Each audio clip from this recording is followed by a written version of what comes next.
তারেক রহমান অত্যন্ত পজিটিভলি ভালোভাবে দেশ চালাচ্ছেন। বড় কোনো সমালোচনা করবার মতো জায়গা এখনো হয়নি। খুব বেশি কিছু জায়গায় সেনসিটিভ জায়গায় হাত না দিলেও পারত, বিশেষ করে বাংলাদেশ ব্যাংকের গভর্নর নিয়োগ করা সহ এই জায়গায় আমার মনে হয় সরকার ভালোভাবে কাজ করতে পারেন নাই। তারেক রহমান মনে হয় এই সমস্ত জায়গায় এইভাবে ডিল না করলেও পারতেন, যেগুলো অর্থনৈতিক বিশৃঙ্খলার দায়।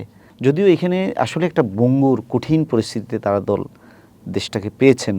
তাহলে এখন যে পরিস্থিতি যাচ্ছে, রাশেদ খান একটা দায়িত্ব নিয়ে ব্যস্ত আছেন, হিনুরুল হক নূর তো তিনি মন্ত্রী, তো গণ অধিকারের কার্যক্রম এখন কেমন চলছে, কে দায়িত্ব নিয়ে যাচ্ছে, আর ভবিষ্যৎ কি আসলে? আমি একজন রাজনৈতিক কর্মী হিসেবে যতদূর বুঝি সেটা হচ্ছে আমাদের বেড়ে ওঠাটাই হচ্ছে একটা অস্বাভাবিক অস্বস্তিকর পরিবেশে আমাদের বেড়ে ওঠা। আর আমাদের ব্যক্তিগতভাবে আমি মনে করি আমাদের দলের কাঠামোগত এবং বাংলাদেশের রাজনৈতিক ঐতিহাসিক বাস্তবতায় আমরা যে রাজনীতি করি সেই রাজনীতির বিপ্লব পরবর্তী বাংলাদেশে এটার স্টেক হোল্ডার হয়ে গেছে সবাই, উইদাউট আওয়ামী লীগ। তো এখন আমাদের ভবিষ্যৎ, আপনি যখন আমরা সরকারের অংশ, সরকারের ভালো মন্দের দায়িত্ব আমরা এখন পর্যন্ত যা দেখছি তারেক রহমান অত্যন্ত পজিটিভলি ভালোভাবে দেশ চালাচ্ছেন। সেক্ষেত্রে খুব বেশি বড় কোনো সমালোচনা করবার মতো জায়গা এখনো হয়নি। আমাদের জোট হিসেবে আমাদের মান-অভিমান, আমাদের চাওয়া পাওয়ার ক্ষেত্রে আমাদের কিছু ইন্টারনাল বিষয় আছে, বাট ব্যক্তি তারেক রহমান এবং বাংলাদেশ জাতীয়তাবাদী দল আমি মনে করি খুব বেশি কিছু জায়গায় সেনসিটিভ জায়গায় হাত না দিলেও পারত, বিশেষ করে ব্যাংকিং সেক্টর, তারপর হচ্ছে বাংলাদেশের অত্যন্ত স্পর্শকাতর একটা জায়গা, ইকোনমিটাকে যেখানে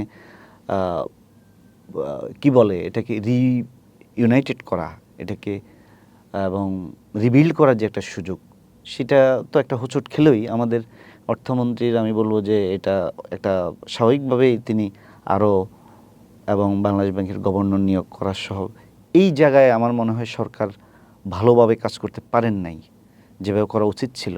যেমন একজন গভর্নর, বিএনপির পন্থী বহু অর্থনীতিবিদ আছেন, অধ্যাপক আবু আহমেদ, ডক্টর মাহবুবুল্লাহর মতো মানুষরা তো আছেন, এখনও জীবিত আছেন, যারা সারা জীবন জাতীয়তাবাদ লালন করে আসছেন।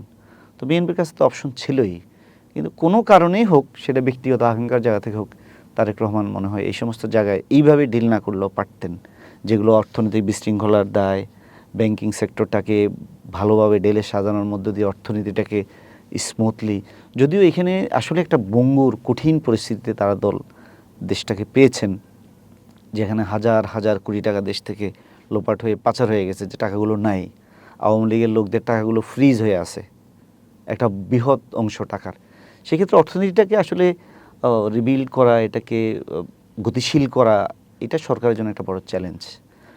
জোট হিসেবে আমরা মনে করছি যে আমাদের দলটা, বিএনপি যদি আমাদের প্রতি সুবিচার করে এবং আমাদের সত্যিকার আমাদের ন্যায্য যতটুকু পাওনা আমাদের সেইভাবে মূল্যায়ন করে, আমরা ক্ষমতার অংশীদার হিসেবে রাজনীতিতে, আমাদের তো এখন তো আসলে বাংলাদেশের রাজনীতিটা কি, বিক্ষোভ মিছিল করা, বিরোধিতা করা, আন্দোলন সংগ্রাম করা, হরতাল করা, পিকেটিং করা, এই রাজনীতিটা তো আসলে জুলাই পরবর্তী বাংলাদেশে আকাঙ্ক্ষিত না।